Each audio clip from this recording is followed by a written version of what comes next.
Allora, cosa vi aspettate dalla scuola primaria?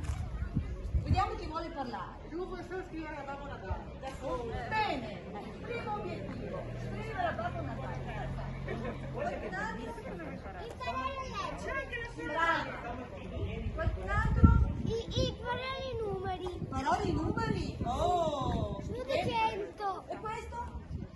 1. 1, bravissimo.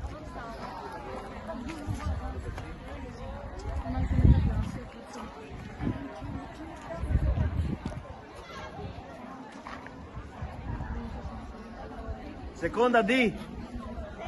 Seconda D.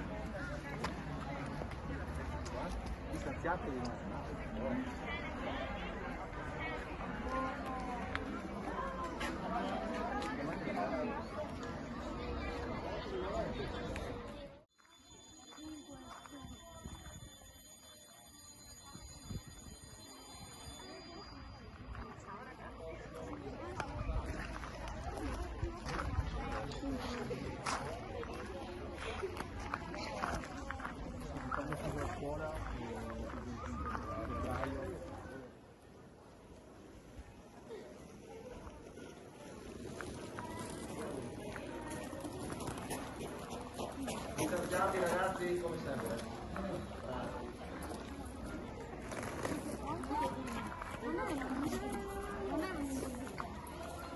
Siamo tutti?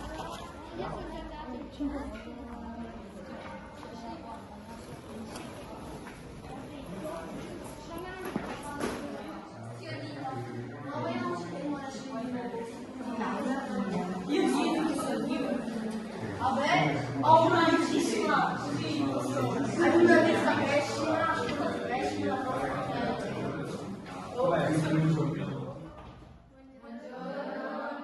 Come state?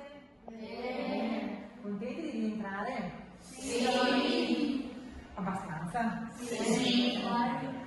Cominciamo oggi con delle norme che vedremo qualche regola per il rientro a scuola in sicurezza, impariamo delle cose, sarà un po' da imparare.